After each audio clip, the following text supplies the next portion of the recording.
जय श्री ओम नमः सिद्धेभ्यो ओम नमः सिद्धेभ्यो।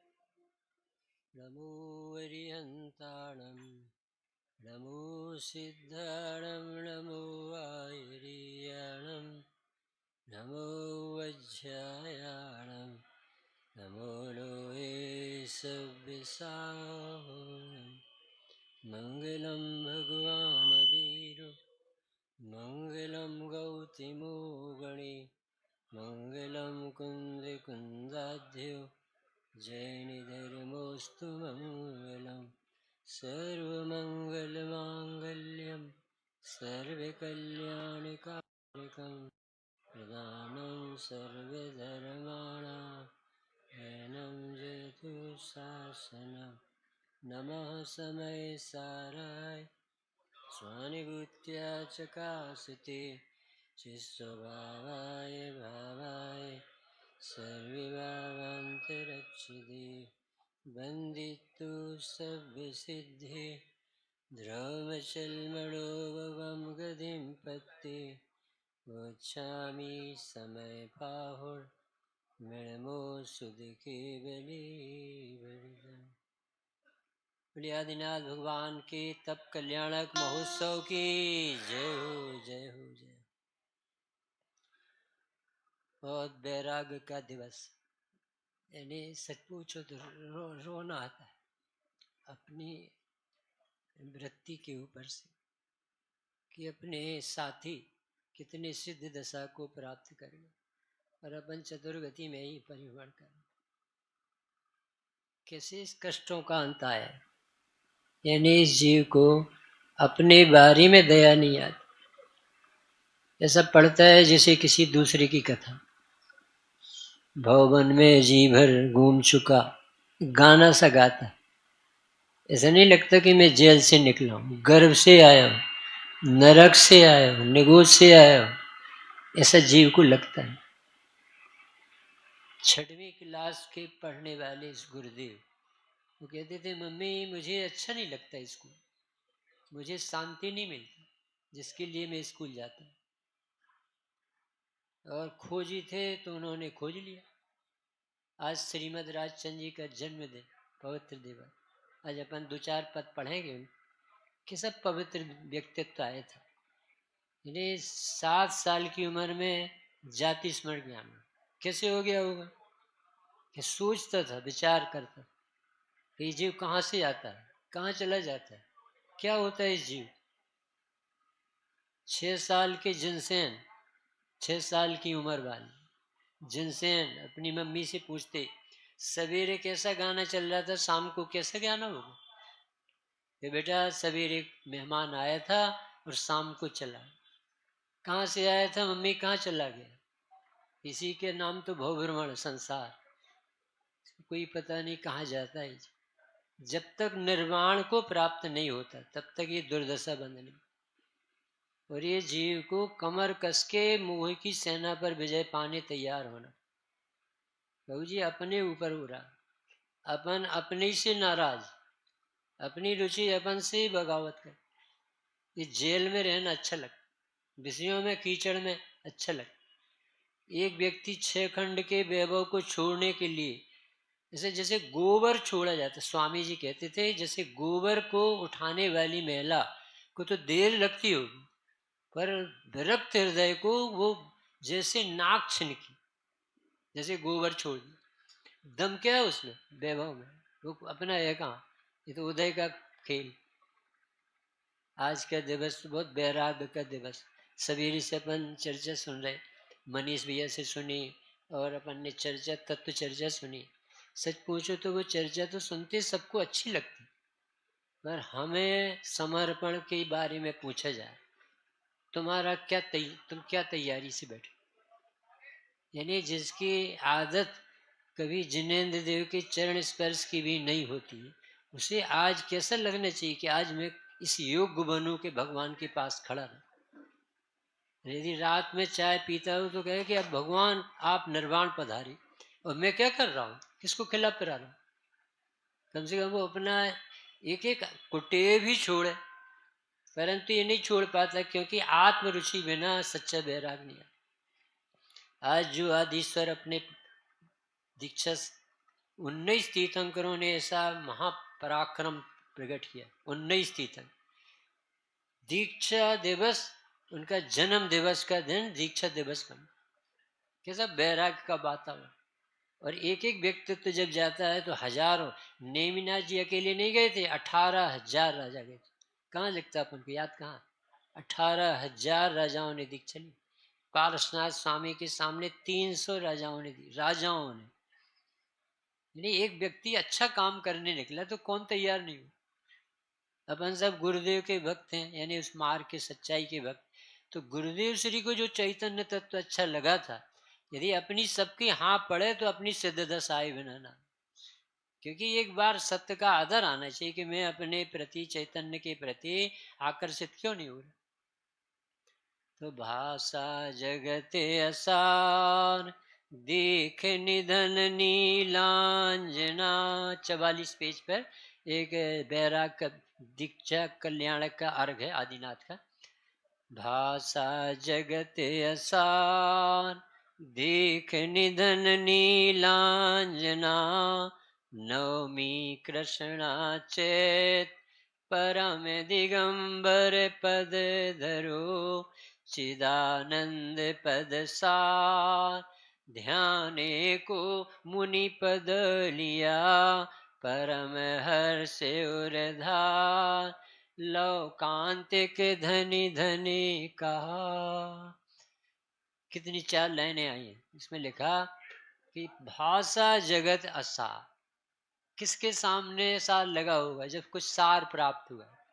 9 निधि छोड़ने में देर क्यों नहीं लगती, सामने 9 लब्धियां खड़ी दिखती, केवल ज्ञान दिखता, अनंत चतुष्टय दिखता है। इतना बड़ा लाभ होना है। सीए एसपी बनना हो, जज बनना हो, तो 10-10 12-12 घंटे पढ़ाई में कष्ट नहीं लगता उसे।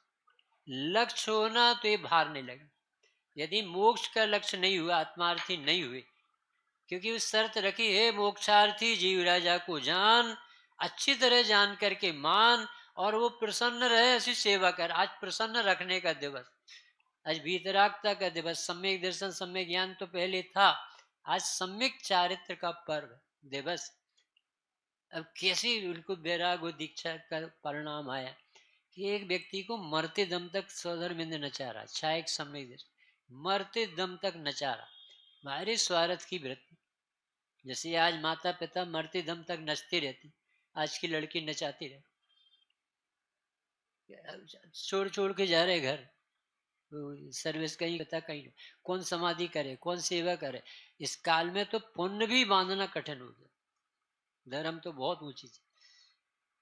तो ये कह रहे हैं कि इस स्वार्थी क्षणिक वृत्ति, यानी ये जगत को, नाटक को देख करके आदिश्वर दीक्षित, देखो संयोगों से वैराग नहीं आता बहु, वैरागी व्यक्ति को वैराग के कारण पुष्ट कर, उसके चित्त में वैराग तो है। सम्यक दृष्टिर भवति नीतम ज्ञान वैराग शक्ति, तो वो विरक्ति तो है, संसार में दम तो है नहीं कुछ, तो काय के बल से रहेंगे। पर एक पर्याय का सत है, अपना एक काल आता है। तो 83 लाख पूर्व तक वो वैराग नहीं है जिससे जिनेश्वरी दीक्षा था। और कोई नाटक ही नहीं कर सकता इन कि जबरदस्ती साधु बन जाए और साधु होने का भाव ना। ये भगवान बनने के लिए निकले ईमानदार व्यक्ति है, उसे आत्मा स्थिर रुचती है कि कहीं मन नहीं लगता। तीर्थंकर का द्रव्य उस समय का सर्वोत्कृष्ट द्रव्य होता है धरती पर, और उस व्यक्ति के सामने कोई ऐसा व्यक्तित्व नहीं होता हो सकता है जैसे वो झुके। वो सर्वोत्कृष्ट होता है, शरीर भी सर्वोत्कृष्ट। यही शांति राग रुचि परमाणु विस्तम, ऐसे परमाणु से उसका देव ऐसा पुण्य लेके आता है, लड़की भी नहीं होती उसके जीवन कि वो किसी दमांत को झुक। उनके सामने कोई मुनि भी नहीं आ सकता क्योंकि उन्हें झुकना पड़े। वो मंदिर भी नहीं जाए तो इतनी विशुद्धि रहती। वो दीक्षा के काल में सिर्फ सिद्धेभ्यो नमः कहते, इतना पवित्र हृदय। यानी किसी की इतनी ताकत नहीं थी कि नेमिनाथ से पूछ लें कि प्रद्युम्न को कौन उठा ले। इतने कम बोलते, इतने रिजर्व रहते, इतने ज्ञाता के प्रति आकर्षित, उन्हें जुड़ने का भाव ही नहीं आता। बहुत उत्कृष्ट जीव का नाम है तीर्थंकर, और उस काल के वो बहुत पवित्र जीवन से बहुत प्रभावना होती है। मुनीश्वर भी उनसे जन्म होने से, दीक्षा से बहुत प्रसन्न होते। ऐसे आदिस्वर आज के दिवस दीक्षित हुए थे। क्या देख के हुए थे? नीलांजना का निधन। नीलांजना का निधन तो उन्हें मालूम था, पर उन्हें नाटक भी दिख रहा था कि सौधर्मिंद क्या क्या नाटक कर, ये मरते दम तक नचा रहा। ऐसी हालत है। उसे देवी को ये भी नहीं पता कि मैं अब भी मर जाऊं, और वो देख रहा अपने अवैध ज्ञान में कि मरने वाली है, उसे नचड़ा। ऐसे ये जीव मर रहा है, प्रति समय आयु के पास पहुंच रहा, प्रति समय। जितने क्षण, यानी श्रीमद राजचंद्र जी कहते थे, जितने पल तुझे घर में गृहस्थी में रहने मिल रहे हो, कारावास समझ के रहना। घर में काजल की कोठी समझ कर, सिर पर मौत मंडरा रही है, पग रखते ही पाप, देखते ही सब जहर ही जहर दिखता है। ये स्त्री है, ये पुरुष है, ऐसा वस्तु का स्वरूप ही नहीं। स्त्री या पुरुष होते ही नहीं, जीव जीव होता है, पुद्गल पुद्गल होता है। और तुझे जीव ही नहीं दिख रहा, पुद्गल भी नहीं दिख रहा, तो जो दिखता है वो चमड़ी की आंख से दिखता है, और निर्णय लेता है सो अपने राग के पोषण का लेता है। राग रहित होने का तो विचार ही नहीं आता। आज तो प्रचुर स्वसंवेदन का धन है, भावलिंगी मुनि रहा है। परंतु एक शर्त है, भावलिंगी मुनि वही हो सकते हैं जो पहले द्रव्य, गुरुदेव कहते थे कि द्रव्य लिंग से मोक्ष नहीं पाते, परंतु भावलिंगी का द्रव्य लिंग होगा तो ऐसा ही हो। क्योंकि नग्न दिगंबर हुए बिना, 28 मूल गुण बुद्धि पूरक गुरुओं से धारण किए बिना, वो जिनेश्वरी दीक्षा लिए बिना मुनि नहीं होंगे। तब तक ध्यान में सातवां नहीं आएगा, और सातवां नहीं आएगा तो छठवां नहीं आएगा। अभी एक एक गुणों के बारे में विचार करते तो इतना आश्चर्य होता है। वो व्यक्ति कभी नहाता नहीं, वो व्यक्ति कभी कपड़े नहीं पहनता। अब कपड़े क्यों नहीं पहनता? ये कपड़े बेकार की सूचना दी। कपड़े पहनने छोड़े नहीं है बाबूजी, कपड़ा नहीं छोड़ा, कपड़ा पहनने का राग छूटे। अब अलंकार, इससे सजावट अच्छी नहीं लगती है मुर्दा को सजाने। अपन तो कैसे कैसे कपड़े साड़ियां खरीदते हैं, इसको नाटक वाले शरीर को, जो मृतक कलेवर, मुर्दा घर है, सप्त धातु से भरा है, गंदगी का पिटारा। दुनिया में यदि कोई गंदी चीज है तो उसका नाम शरीर, जहां खड़ा हो जाए वहीं गंदगी से। और उसको ये जीव फोटो लेता खिंचवाता है। यानी अभी कितना नशा छाया उसे, इसे अपन पिट रहे हो और अपनी फोटो ली जाए, ऐसे अपन जेल में डले हो और अपनी फोटो खिंचवा। फोटो दिन भीतर आ गई हो कि लो भीतर, ये भीतर करते क्या रहते, क्या आनंद भोगते रहते, क्या आनंदमयी आत्मा है, उसका आनंद भोगना है। ये देखो, देह तो सभी की छूटना है, फिर धन्य वे हैं जिनकी देह दृष्टि छूट, जो समाधि के लिए जीवन जीते। वो ग्रस्त ग्रस्त नहीं जो मुनि न होना चाहिए, और वो मुनि मुनि नहीं है जो भगवान न होना चाहिए। पर दोनों का आधार एक शुद्धात्मा की आराधना। आज हमारे जो भगवान ने निर्वृत्ति ली, वो निर्वृत्ति के लिए निर्वृत्ति नहीं ली है। अब हमें वो स्थावर जीवों का भी घात देखा नहीं जाता, त्रस्जियों का घात नहीं देखा जाता जो ग्रस्त दशा में होता है। ग्रस्त दशा काजल की कोठी की तुल्य। इसलिए उन्होंने बुद्धि पूर्वक 5 पाप छोड़े, और कह करके छोड़े। किस तरह से कहते हैं? हे महाव्रत, मैं तुम्हें तब तक अंगीकार करता हूं जब तक मेरा प्रयोजन ना सद जाए।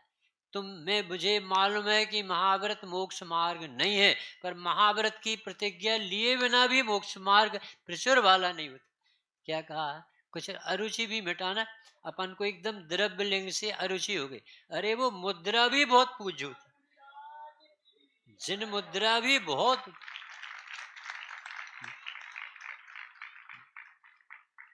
ऐसे पवित्र तीर्थंकर, ऐसी दीक्षा, ऐसा वीतराग भाव, इनके बारे में अपन क्या बोल, अपनी क्या ताक। ऐसा लगता है कि अपन भी कुंद कुंद देव के जमाने में क्या करते हो। अमृत चंद देव मिले, अपन ने पहचाना नहीं। तोड़मल जी मिले, अपन ने नहीं पहचाना।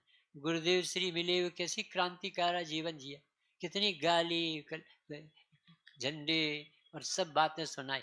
और वो ऐसा कहते थे, अरे रे, ये जीव कैसे सहन करेगा, हमारा विरोध थोड़ी करता है, ये महावीर के सूत्र जो हम बोलते हैं उसका विरोध करेगा, कहाँ जाए, कैसे फल पाएगा, कैसे सहन करे। तो एक तो ये क्षणिक वृत्ति, स्वार्थी वृत्ति को देखा कि जीव मर रहा है, फिर भी कोई समझदार व्यक्ति को भी नचाना, और तुम क्या नचाओगे, उनको तो बहुत ज्ञान है। परंतु वैराग भी नाटक से नहीं आता, भीतर से ही प्रकट हो।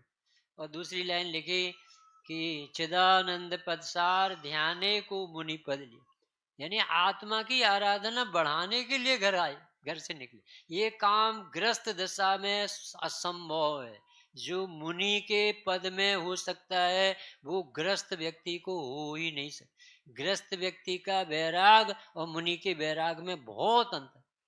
उनके ऊपर उपसर्ग होते वो भागते नहीं, और ग्रस्त तो भाग सकता है, बचने का उपाय कर सकता है और सामना भी कर सकता है, लड़ भी सकता है। परंतु मुनिराज के गले में सर्प डालो, चाहे सिर पर सिगड़ी रखो, और चाहे पूरे शरीर में लोहे के जलते हुए जेवर पहनाओ, चाहे घानी में पेल दो, उनको लगता ही नहीं। ऐसा लगता है परम मित्र ने जाने पाम्य जोग। ऐसा लगता है जैसे बहुत बड़ा मित्र आ गया हमारा उपकार करने वाला, जो मुझे इस दुष्ट से छुड़ा। देखो भाई, सब जितने अपन सब आए हैं महाभाग्यशाली, क्योंकि अपन गुरुदेव के काल में पैदा हुए। तो गुरुदेव ने अपन को जीवन से वैराग सिखाए बहु, यानी उनके सामने अपन ने देखे कैसे कैसे प्रहार हुए। लोगों ने कहा नया धर्म है, लोगों ने क्या क्या कहा। वो कहते भैया मुश्किल से समझ में आया, और मैं जो बता रहा हूँ, मुझे विदेश क्षेत्र के संस्कार नहीं होते तो मैं इतना रहस्य खोल नहीं सकता। मुझे भगवान सीमंदर की देशना चित्त से उतरती नहीं। और वो सुना के ना जाते तो आज अपन इस स्वाध्याय ऐसे नहीं करते। आज अपन भी दीक्षा के समय में आत्मा याद ना करते, भाई घर छोड़ना तो याद करते। सचमुच में उन्हें घर नहीं छोड़ा, अब घर की जरूरत नहीं दिख रही। एक व्यक्ति वो होता है जिसके पास महल नहीं है, और एक व्यक्ति वो है जिसे महल की जरूरत। आज उन्हें वस्त्र की, महल की, पत्नी की, पुत्र की, परिवार की जरूरत नहीं रह गई। इतना अच्छा घर मिल गया उन्हें, इतना अच्छा मित्र मिल गया, इतना आनंद आता है कि उन्हें वो उपसर्ग उपसर्ग ही नहीं दिखाई। बहुत पवित्र दशा का नाम मुनि दशा है। प्रचुर सो संवेदन, और 24 घंटे होता। सतत मन भवामो नंत चैतन्य चिन्हम, न खलु यस्माद अन्यथा साध्य सिद्ध। इसके अलावा कोई उपाय नहीं। अपन सब भैया खूब विचार करना, अपन सब आत्मा, शरीर नहीं। और आत्मा की रुचि बिना 70 कूड़ा कोड़ी के आश्रय बंद हो रहे हैं, न जाने कितने हो रहे, मतलब कूड़ा कोड़ियों के हो रहे। फिर इसका क्या फल आएगा, कैसे चुकाएं।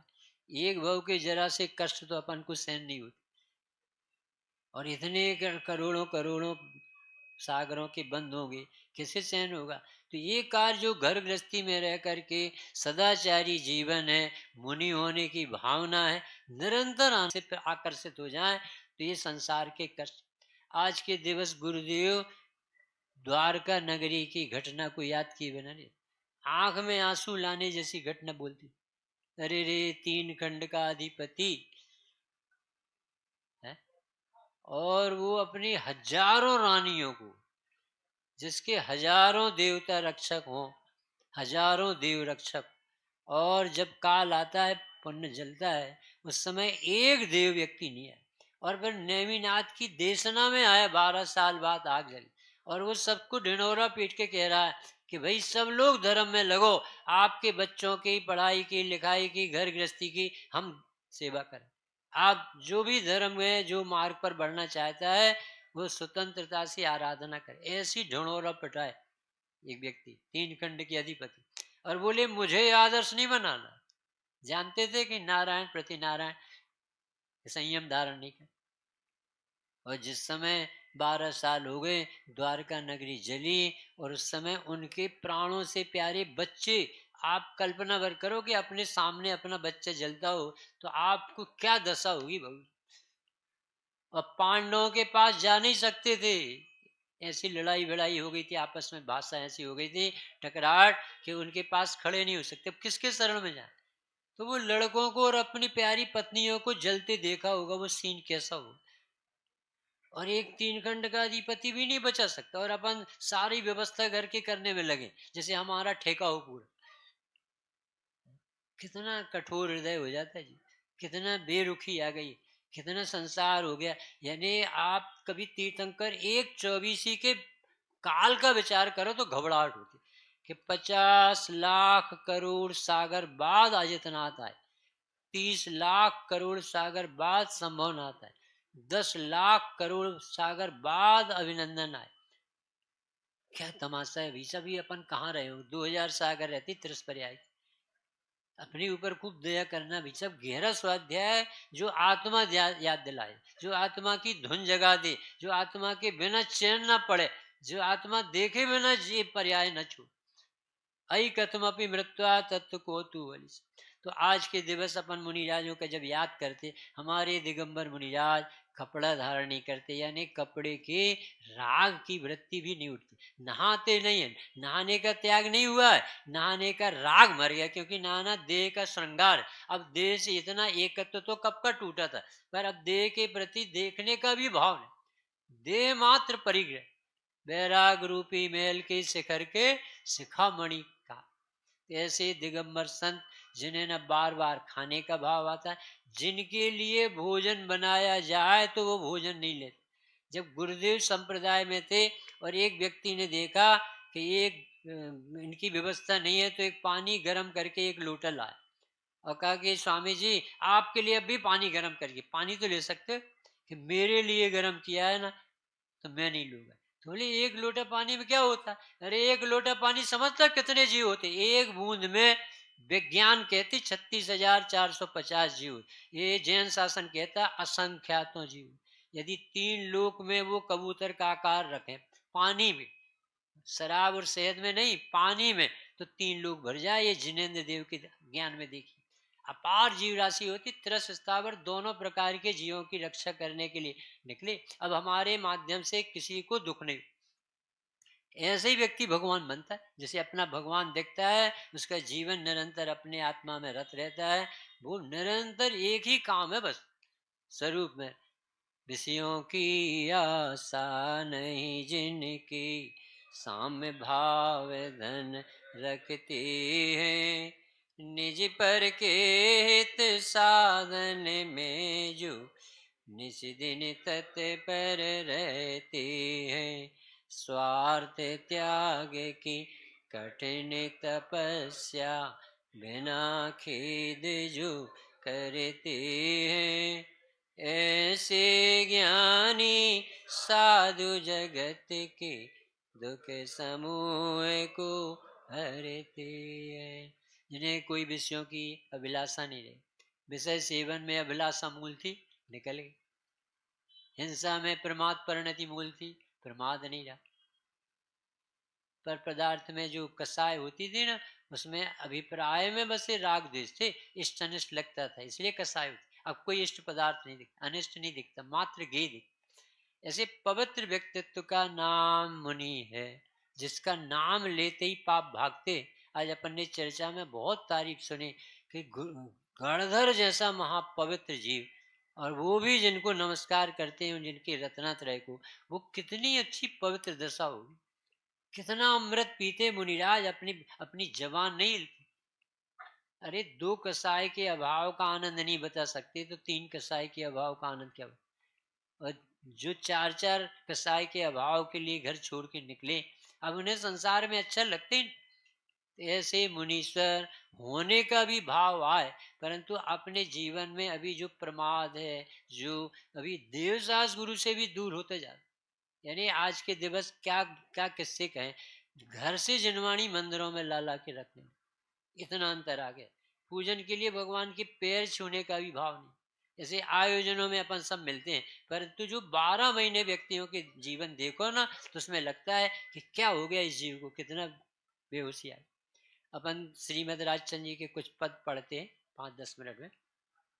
अपूर्व अवसर एवो क्या रे आवेसे, क्या रे थैसो भयंतर निर्ग्रंथ जो, सर्व संबंध अनुबंधन तीक्षण छेदिने, कब विचरूं सो महत पुरुष के पंथ जो, अपूर्व अवसर एवो क्या रे आ। अवसर क्या कहलाता भाई है? काल। अवसर कहलाता निर्मल पर्याय, परिणति ऐसी कब आएगी? क्योंकि इस जीव ने दीक्षा नहीं ली, ऐसा नहीं है। मनुष्य नहीं हुआ हो, अनंत बार मनुष्य भी हो चुके। जैन नहीं हुआ हो तो कहते ये भी अपूर्व नहीं है, अनंत बार जैन भी हो। दीक्षा नहीं लिए हो तो कहते ऐसा नहीं, अनंत बार जनेश्वरी दीक्षा लेके इसके पीछे कमंडल इकट्ठे करे जाएं तो सुमेर पर्वत बराबर है। इसकी माताओं ने इतना रुदन किया कि समुद्र भर जाए।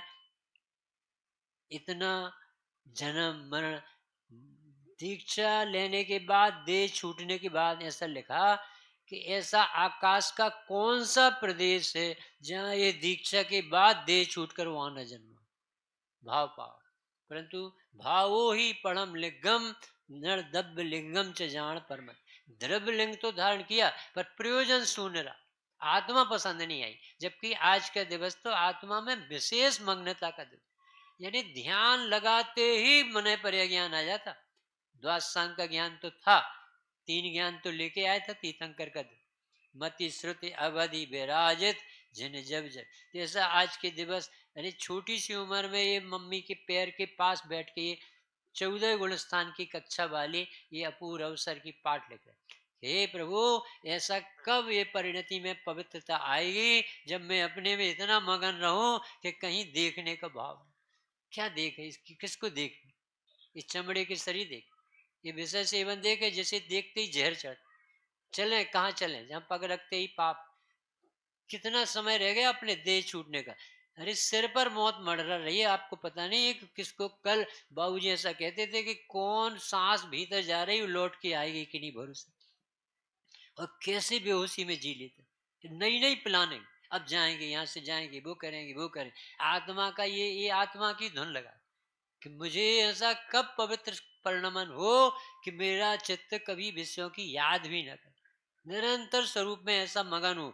ऐसा लिखा भैया धबला में भी लिखा, और 79 गाथा प्रवचन सार में लिखा कि जो मुनि सारे सकल साबद्ध योग का पाप का त्याग करके और जब अपने सामायिक चारित्र को धारण करके ध्यान में बैठते हैं तो उनको निर्विकल्प शुद्धोपयोग होता है। और जैसे ही उनका ध्यान थोड़ी देर लगने के बाद छठवां गुणस्थान होता है तो अपने अमृत चंद्राचार्य देव कहते हैं कि अब मुझे कैसा लग रहा है बताएं। ऐसा लग रहा है जैसे पद्मनंदी आचार्य देव की भाषा में जैसे मछली को जल में से निकालकर गर्म रेत पर डाल दिया। इतना दुख तो छठवें गुणस्थान में इतने पवित्र व्यक्तित्व को लगता है, और जीवों को तो पहले और चौथे में नहीं लगा। कितना कष्ट बताए। और उन्होंने लिखा कि अब ये शुभोपयोग धूर्त अभिसारिका के प्रेम में मैं फंसूंगा नहीं। यदि इसके प्रेम में फंसूंगा तो मुझे महादुख संकट स्वर्ग के दिखाई दे रहे। स्वर्ग के सुखों का क्या हिसाब बताया उन्हें। जैसे गरम घी की कढ़ाई में एक नए जवान राजकुमार को उसमें डाल दिया जाए, ऐसे स्वर्गों के तड़पते व्यक्तित्व हैं। और ये जीव यहाँ से मर के स्वर्ग जाना चाहता है और सौधर्मेंद्र आज झोली फैला रहा, मेरा सारा वैभव ले लो और मुझे थोड़ी देर के लिए मनुष्य पर्याय दे। कैसा समय है भैया, अपन को बहुत बहुत अच्छा अवसर चल रहा है, बहुत अच्छा तत्व भी आज आ गए। बहुत अच्छे आजकल में विधान में पंच कल्याणक में इतनी तात्विक गहरी चर्चा हो रही है जो विदेश क्षेत्र में सीमंदर भगवान के पास होती है और महावीर भगवान के कुंद कुंद जमाने में होती थी, वो पवित्र देशना अपने मंचों पर चलती। इतना महाभाग किलकिला रहा है। अब ये संकल्प कौन करा, ये मोक्षार्थी कौन बना दे, आत्मार्थी कौन बना दे? सुनने के लिए तो पुण्य चाहिए और समझकर समाने के लिए पुरुषार्थ चाहिए। सुनना तो कम, ये उदय ने करा दिया, आपको यहाँ भेज दिया, आप बैठो, दुनियादारी के पाप से थोड़ी देर के लिए हटा दी, और अभी 1 मिनट बाद आप देखना कौन कौन सी धुन में सवार हो। ये पूरा नशा 1 मिनट में उतर जाता है। और इतना गहरा संस्कार संसार का कि पूरा घर गृहस्थी भोग सब दिखने लगे। यहाँ से इनके पास से देव सास गुरु छूटे यानी मौत खड़ी हो। जिसे अपना कल्याण करना है वो आत्मा के पास रहे या आत्मा बताने वालों के पास, ये दो ही जगह है, शुद्धात्म और पंच गुरु जग में शरण। ऐसी भावना भाई उन्होंने कि ऐसा कब परिणमन हो, मेरी पवित्र दशा हो, क्योंकि दीक्षा तो मैंने अनंत बार ली पर सार्थक नहीं। घर तो बार बार छोड़ा, मनुष्य पर्याय तो अनंत बार मिली। ऐसा नहीं है कि मनुष्य नहीं हुआ और दीक्षा नहीं ली, पर ऐसी दीक्षा नहीं ली जिससे मेरी आराधना। सर्वभाव ते उदासीन वृत्ति करी, मात्र देह जो अपन को मिला है सिर्फ संयम के लिए काम में आने से। भोजन भी काय के लिए लेते, ले तप बढ़ावन हेतु नहीं, तन पूछते तन रसन। ऐसे श्रीमद राजचंद्र जी के स्मरण के नाम से अपन उनके 2-3 पद पढ़ रहे। बहुपसर्ग का प्रत्येपण क्रोध नहीं, बंदी चक्री तथापि न मले मान जो। देह जाए पण माया ताय न रोम माँ, लोभ नहीं छो प्रबल से दिन दान जो। अपूर्व अवसर ये वो क्या रे आओ। बहुत उपसर्ग होने पर भी कभी ऐसा ना हो कि सामने वाला अनिष्ट है। अरे अनिष्ट तो सिर्फ मोह राग देश है, संयोग अनिष्ट नहीं होता है। संयोग तो गे मात्र। आप देखो इतने बड़े महापुरुषों का नाम लेते ही इस ऐसा लगता है, विरक्ति हृदय में आती है कि इनके गले में सर्प डाल रहे और वे आशीर्वाद दे रहे। कैसा मनुष्य का पद होता है। उनके गले में सर्प डालने पर श्रेणक के प्रति क्रोध क्यों नहीं आया, सब लोग सोचो आज के दिन। क्योंकि श्रेणक महाराज को जीव देखते थे और जीव कर्ता दुष्टा नहीं होता, कर्ता भोक्ता नहीं होता, मात्र ज्ञाता हो। फिर सर्प किसने डाला, उदय से अनुसार सर्प डाला। उन्होंने तो अपने भाव की तैयारी की थी, जो सर्प डाला था उनने अपने भावांतर खड़े करने के लिए अपने भीतर डाला। साथ में नरक की स्थिति बांधने वाला सर्प डाला उनके ऊपर। परंतु महाराज जी के ऊपर जो सर्प डाला है वो श्रेणक ने नहीं डाला, उनके असाता वेदनी क्यों। और उन्हें क्रोध क्यों नहीं आ रहा कि सामने वाला भी भगवान आत्मा दिख रहा और ये उदय की निर्जरा हो रही और ये सर्प भी गे है, शरीर ही मेरा नहीं है तो मेरे ऊपर कहां डाला। क्या तैयारी है भाई साहब। तत्व ज्ञान में ना समता काय के बल से रहा। अभी सिद्ध चक्र विधान जबलपुर में चल रहा, उसमें निकला था संभाव एक ऐसी रिद्धि है कि जिसके सामने सारी रिद्धियां फैल। समता भाव, अमृत पीना, चैतन्य रिद्धि, 63 रिद्धियों के एक तरफ और चैतन्य रिद्धि एक। हे प्रभु ऐसी ताकत आए कि बहुत उपसर्ग होने पर किसी के प्रति द्वेष न। हमें तो कोई नाम लेके भी अपना यानी स्मरण करता है, दोष बताता है तो दुख लगता है। नाम से, चाम से, दाम से, धाम से सबसे एकत्र है ना, इसका दुख। आत्मा जानने पर ये सब नहीं होता। तो बहुत उपसर्ग होने पर भी क्रोध न हो। चक्रवर्ती भी वंदना करेगा, उसे शर्म लगती मुनिराजों के चरणों में झुकने में कि अरे मैं कहाँ इस चक्कर में पड़ा हूँ, सचमुच में काम तो ये करने लायक।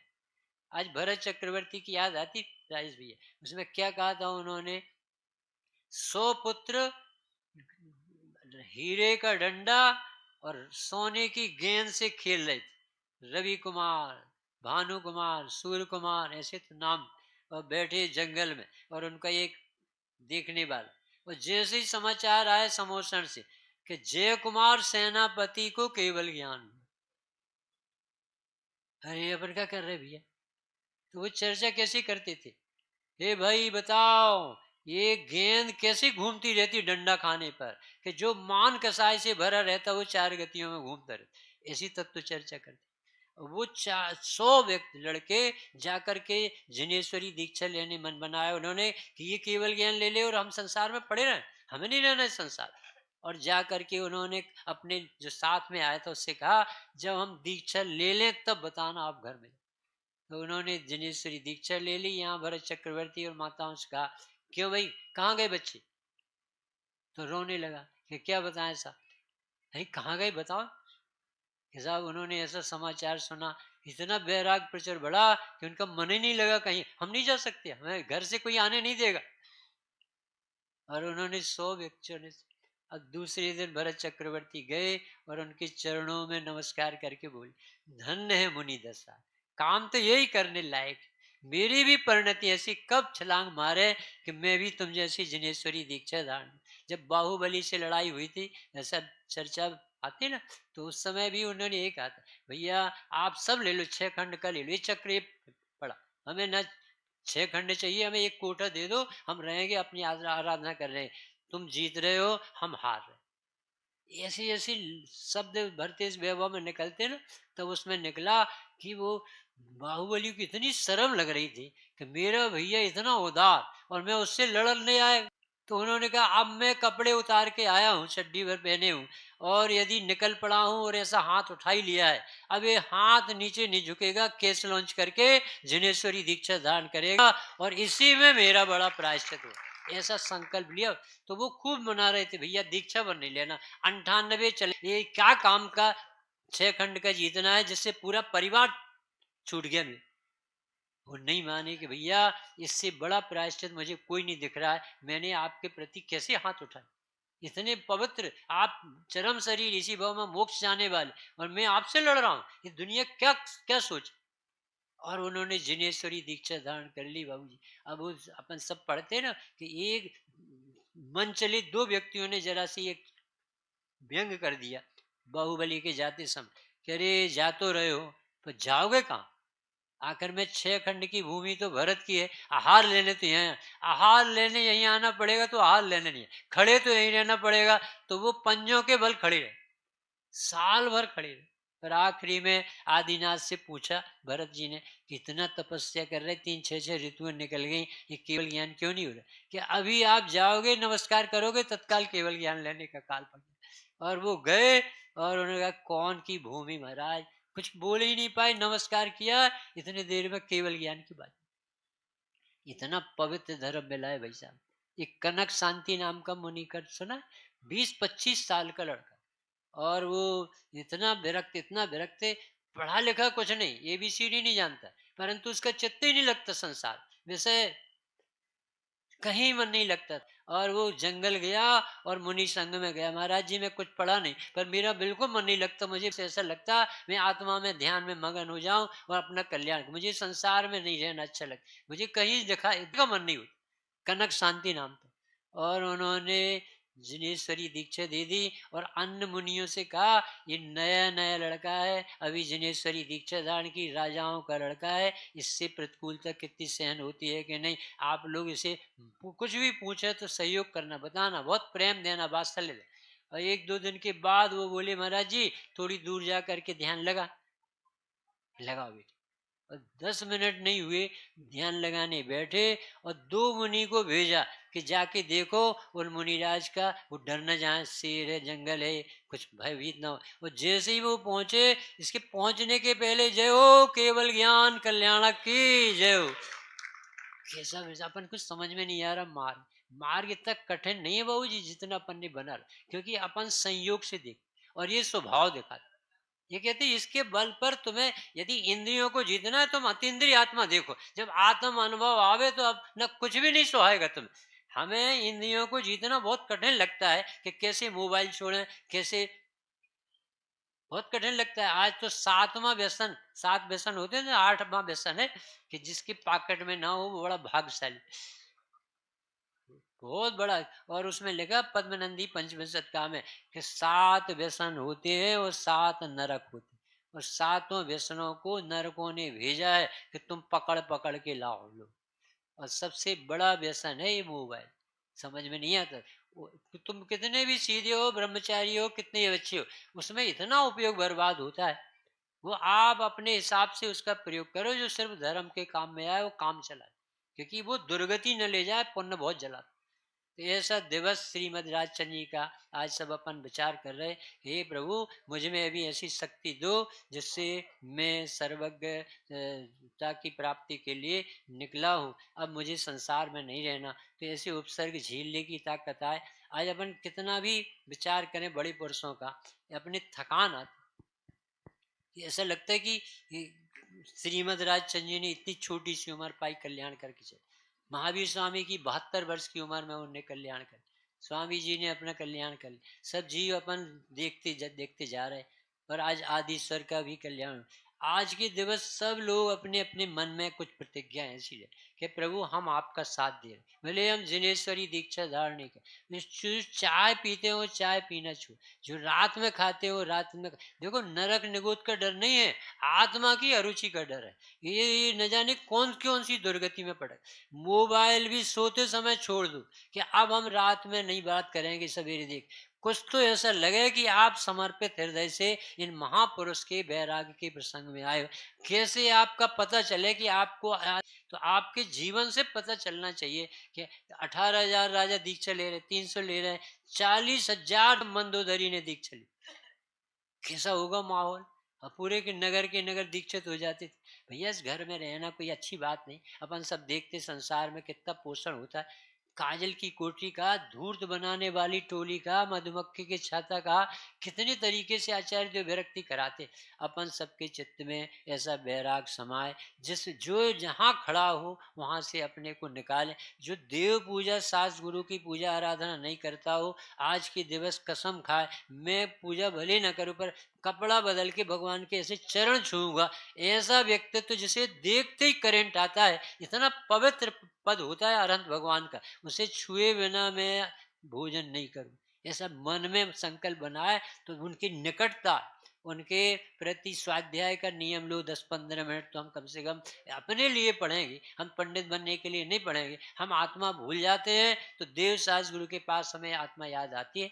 इस तरह से आप और हम सब अपने अपने हृदय को संकल्पित करके कल्याण में लगे।